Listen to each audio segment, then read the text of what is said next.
It is Ryan Kevin Uncensored, Killer Mike on the High and Holy Tour, the Tabernacle. Yeah, man. Church. You know, when they asked me about the show, they said, would you come to the Tabernacle? And I said, I will support Mike. I love him dearly. But every experience I've had at the Tabernacle has ended wrong. Every experience. Every experience. You know why? No. Let me tell you why. Why? When they first converted it from the church, my grandmother was still alive. Yeah. I did the first anniversary of the Ryan Kevin in the Morning Show, and she came, and they had the candles, and the bar was open, and she was like, this place is awful. And from that point on, I've either gotten into it with somebody in the parking lot, in the studio, we've had some kind of stuff go on. It's always been some kind of conflict. Are you telling me the curse can be broken? Oh, there's no curse. Your grandmother, her energy's going to be in there tonight. My grandmother, Miss Betty. Yes. Her energy going to be in there. So and my mother, we're going to have angels walking with us tonight. And we are blessed. And I just want to remind all the grandmothers out there, they commune with church wine and bread. So, a lot of folk with bread going to be in there tonight, and we can sip some wine and praise the Lord. But this is not a typical rap show. That's why I want you there. It's an experience. You've known me, since I was a kid, jumping in, talent shows. So I want you to come see what it's developed into. It really is going to be a moving experience. When you are planning this as a tour, because you got the choir, how is it? Like, how do you put out the soundboard? Like, you say, I want to go this. Is it like an album? Is it seamless? Is it transitions?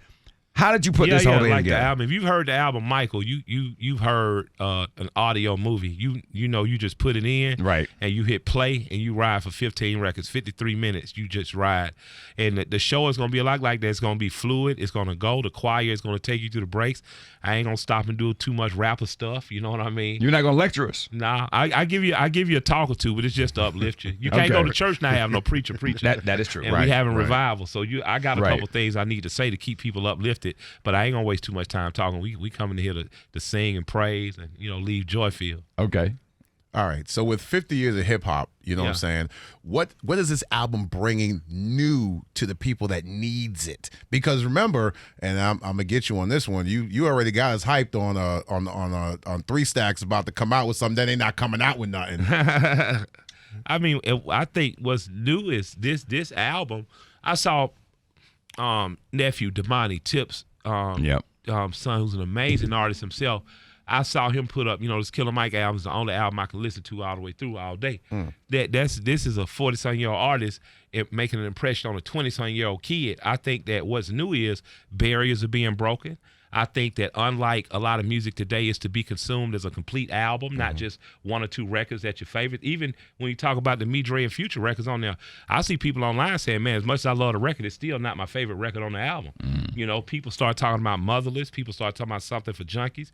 People from Atlanta talk about Down by Law. Again, it's a complete movie, and each song is like a vignette. So I think what I brought, not new, but back, well, new what I would say Something for Junkies. There's never been a record like that in rap music that show empathy to the people who were the victims of this drug war and stuff that's come in.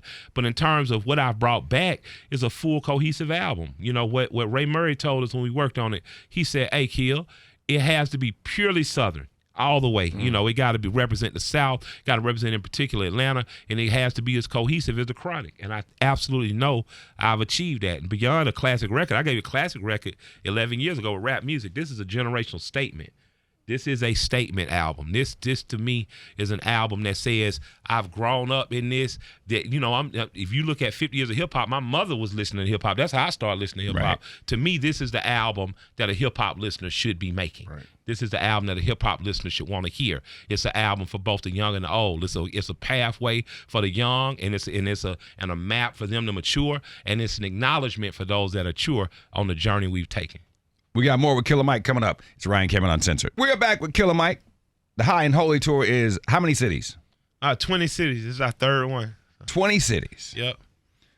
When you started off promoting this, and when I first heard you talk about it, because it went viral, and then when you pulled it back, I remember maybe 25 years ago, I was on the radio, and White Tea came out, or Andre got on the remix for something, and I made a comment, and we had a conversation, and he said, that's not what I meant, but it wasn't on the radio. but I was like, okay, I get it. And then I felt like he said, I wish we could have been on the radio because I think he said, take those white tees 2 sizes down or something like that from one of the remixes. Yeah. And so when I heard you say, man, I was high, I said, the first thing I said, I never seen Mike high on an interview.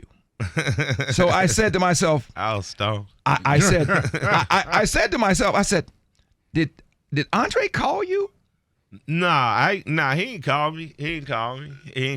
I mean, bro don't even operate like Big operate like Big would have called you. Yeah, Big would have called me, cussed me out. Like, what's wrong with you? I mean, Big would have been like, Big dog, how you get high as feel to me? Right. But no, I just realized I was a little too happy. I was trolling, playing with folks. And you know what?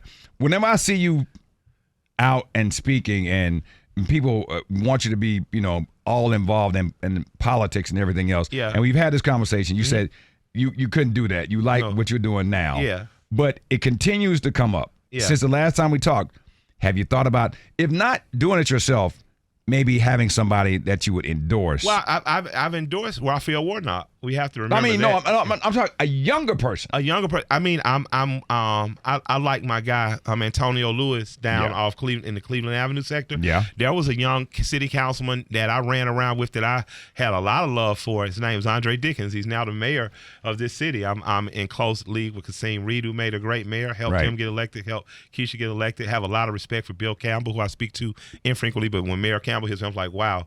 Mayor Shirley Franklin. So Andy Young, of course, is a mentor. Me and my friend since I was 15 years old. So my thing is, I believe in hyper-local politics. However, I can help Chief Judge Asha Jackson in DeKalb County. Right. However, I can help Miss Ali, who's over the Georgia Public Defenders Foundation. However, I can help the state of Georgia be better, even at the request of our governor, Brian Kemp. Those things I'm going to do because I'm focused on Fulton County, I'm focused on Atlanta, focused on Georgia. So, across the aisles, whether you're Democrat or Republican, I'll let you guys argue that because I don't claim political party, but I try to do what's expedient for Atlanta. If you look at Judge Asha Jackson, created the Pinnacle program that helps people not go to jail and end recidivism. That got an appointment. Miss Ali got appointed by a Republican governor. She's a Democratic woman to do the same thing statewide. So I'm always going to be involved politically, but I'm not trying to be a politician. I'm trying to be a rapper and a blue singing and dancing. Doing your singing and dancing, as you always tell me. Yeah. We got more coming up. It's Ryan Kevin Uncensored. It is Ryan Kevin Uncensored. KillerMike.com. Tickets available on sale for the tour, High and Holy. I went on TickPick. The best seats are available. They in the 200s though. I mean, so it's worth it. It's a demand. I'm gonna let you know. I'm worth it. It's a demand out there for you. I'm worth it. I'm gonna give you a show, and I don't mean just seeing me. You're gonna see a show. You're gonna feel like you've been to Broadway. Yeah. Yeah, we come out, man. I encourage you if you really want to get in the spirit of things, wear all white, man. Come out because you're gonna leave feeling uplifted. We give you the records, we give you a couple oldies for you to feel good about the path we done walked on together. But you hear the bulk of this album, man, and seeing it live is different than just riding around. It's a beautiful experience in the car riding, but getting a chance to sing it with people who sing it with you, who know it, who understand the emotion. It's a beautiful thing. It really is revival. Talk about your fan base. Yeah. And the fact that, like, you popped up on some shows that I was in love with, and I was like, yo, it's fans of hip-hop that go through all genres, race, creeds, and colors. Yeah. Who have you been most surprised was a Killer Mike fan?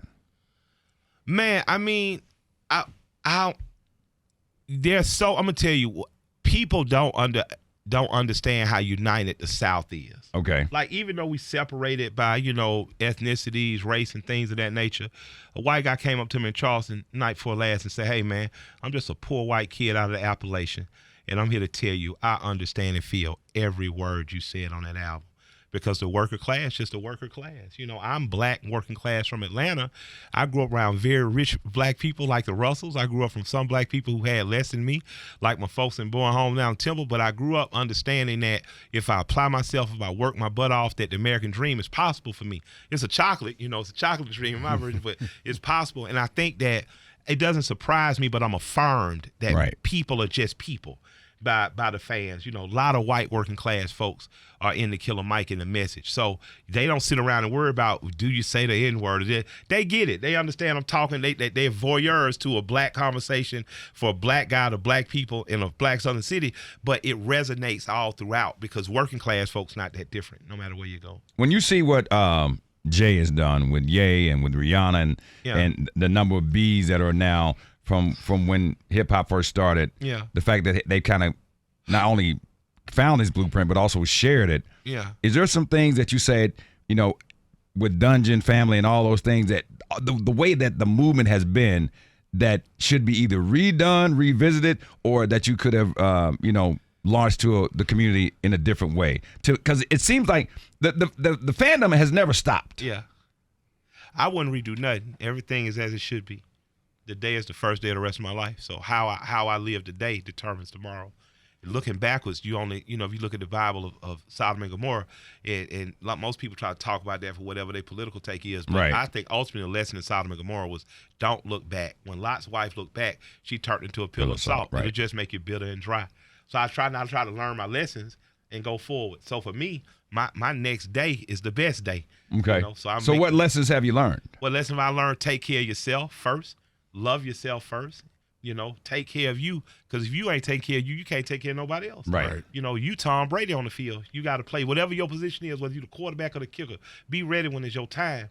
Yeah, I've spent 20 years waiting on my time, 20 years into it. I didn't let jealousy get to me. I didn't let envy get to me. I didn't let depression get to me. I didn't let the want for fame and fortune get to me. I just stayed the course. Rico said it at the beginning of the album.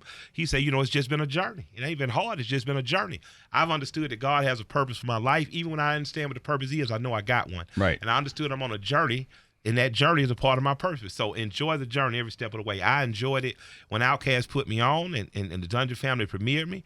I enjoyed it when I was on my butt and figuring out that I pledge allegiance to the Grind series. I enjoyed it the last decade as one half of Run the Jewels. And like my wife told me on the day this album drop, Happy Resurrection Day. You're a new artist, a new person for the next 10 years. Yeah. Man, so. Before we wrap, I gotta get I'm here to get $1 billion. I want people to know that. That's what I'm saying. Yeah, absolutely. I want you to tell the story about because we got hip hop fans all around the country who listen to this show. Yeah.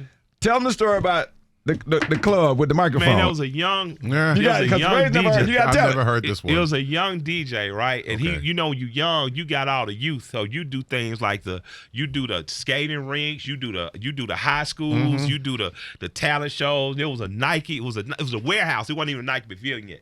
It was a warehouse. So this young Ryan Cameron, little skinny, big head dude, right? He from the West Side. He went to school in Carver from the West Side. I was like, oh, I'm in. I know my man.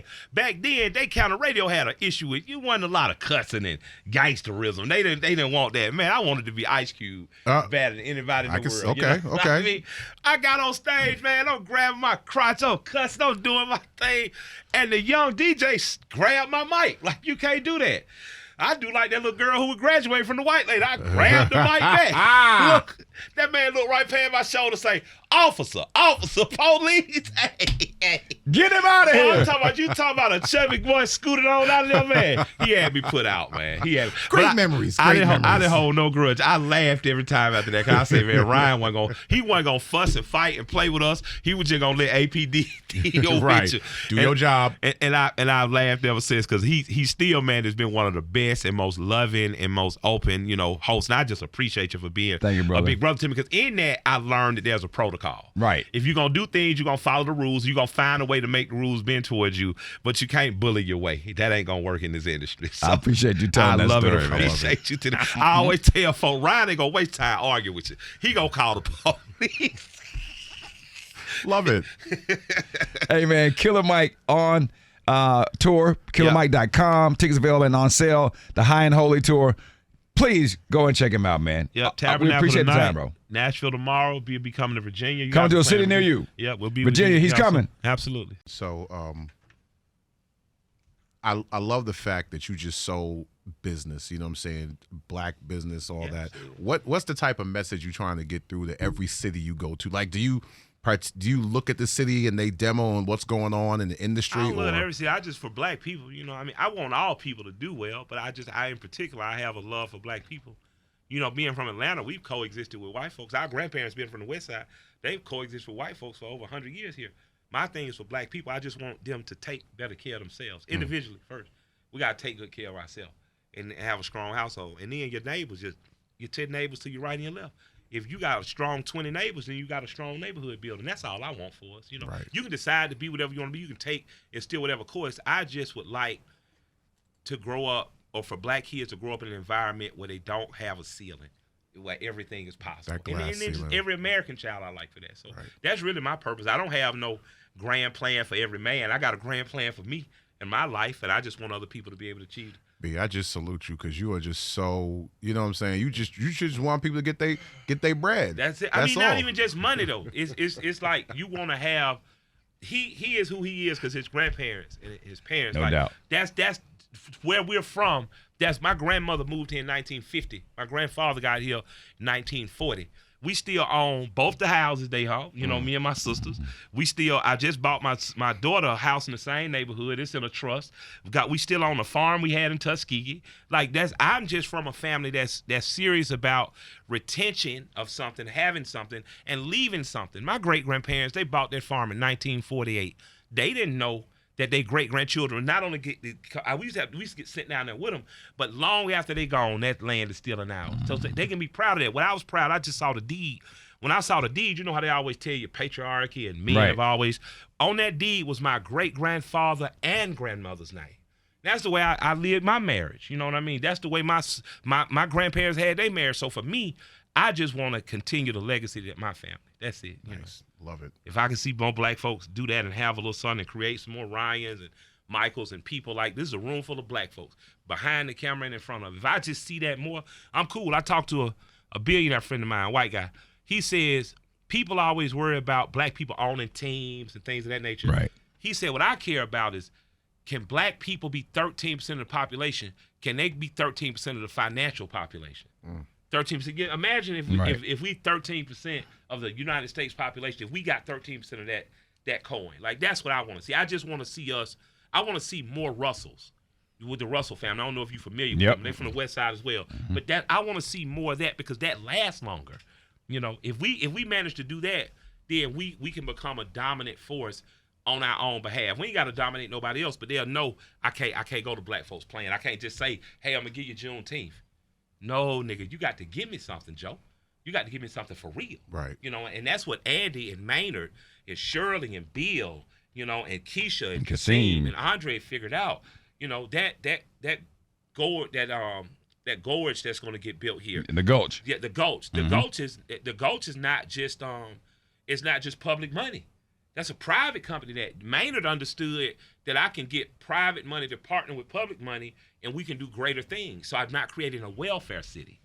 You know what I'm saying? So that's all I'm trying to do, just what the people have done before me. See y'all soon. It's Ryan Kevin Uncensored.